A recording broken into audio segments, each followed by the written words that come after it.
Good morning. Do you have knee pain?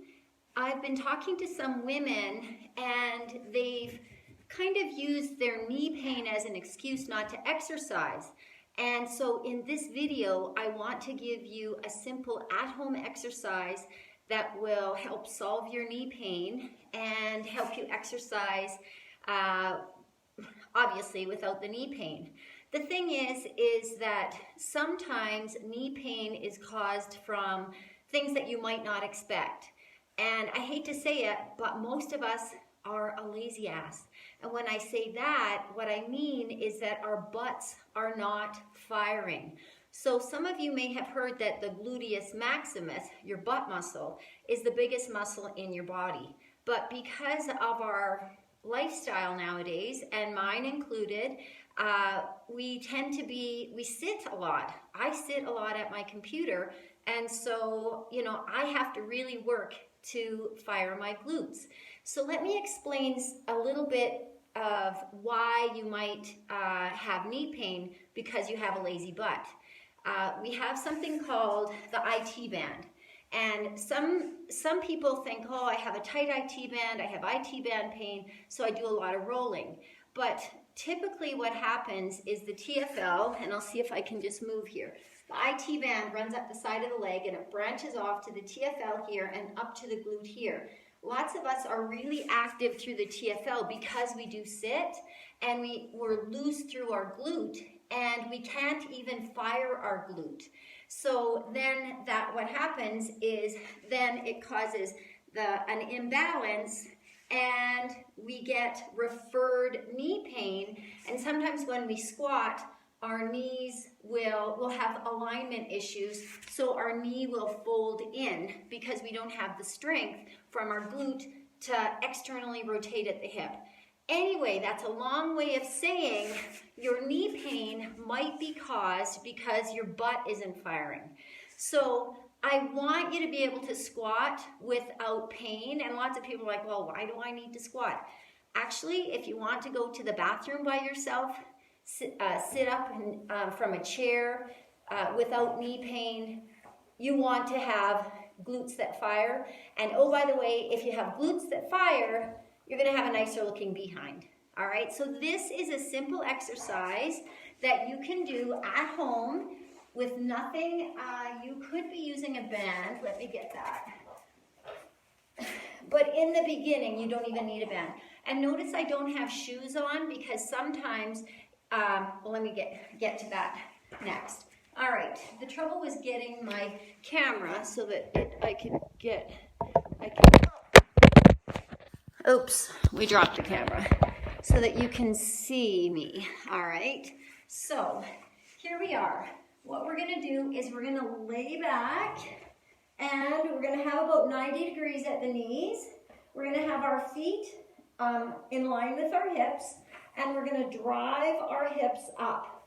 Now we're squeezing through the glute, but what happens with a lot of people, and I don't know if you'll see this, is that then their toes lift up. So I want you to do this with no shoes on, so you keep your toes and your feet flat so that the toes don't roll out, all right? So you're gonna do 10 reps of just lifting up, driving the hips up. Think about squeezing your glutes and pushing your knees out without letting the big toe lift off the ground. Now, if you have one of these little bands, or a TheraBand or anything, you can put that on the knees as well. All right, lift up and squeeze, and that causes a bit of resistance.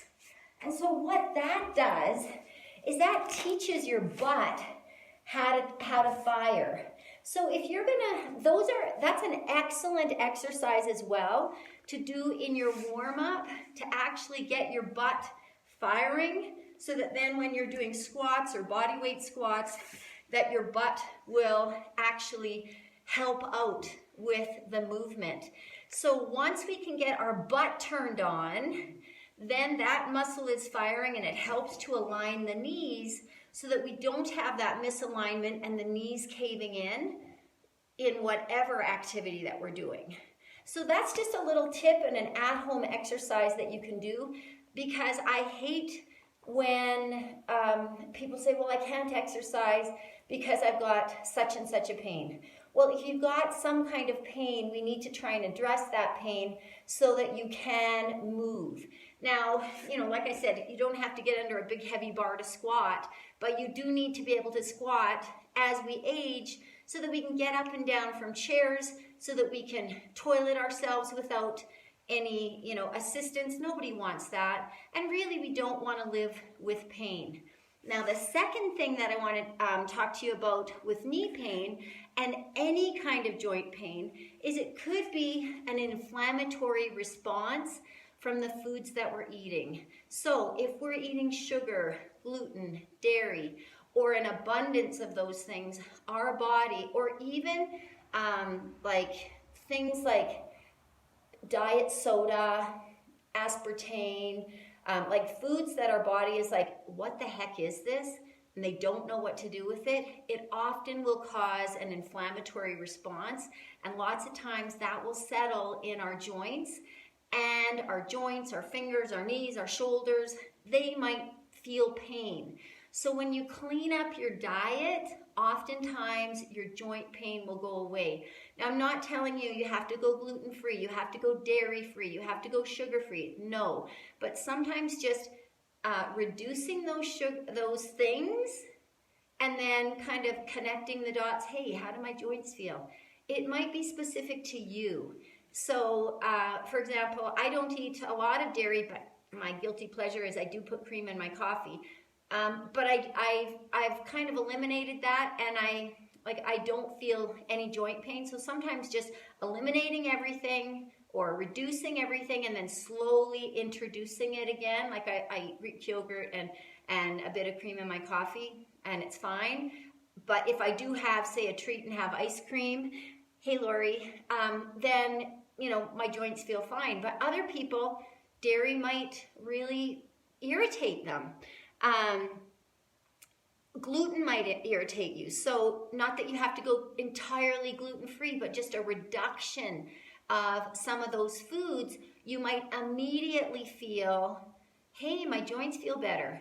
But unless you're conscious of that, you might not connect the dots. So I really like to help people connect the dots between behaviors, what you're doing, what you're ingesting, how you're moving, and how you're feeling, what's happening on the scale, what's happening with strength.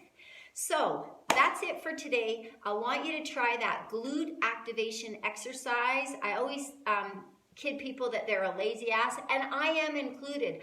I had some knee pain, and then once I learned how to turn on my glutes, and I continue to do that exercise, especially in my warm-up, to make sure that my glutes are firing so that I can align my knees properly in my squats and any of my workouts. That really helps me. So secondly, turn on your glutes, don't be a lazy butt, and clean up your diet or check your diet and see if you can connect the dots between what you ate, say the night before, the day before, and potential joint pain, just in general moving around, because we want to keep you moving, we want to keep you functional and active because you're busy, you've got people to take care of, so take care of yourself.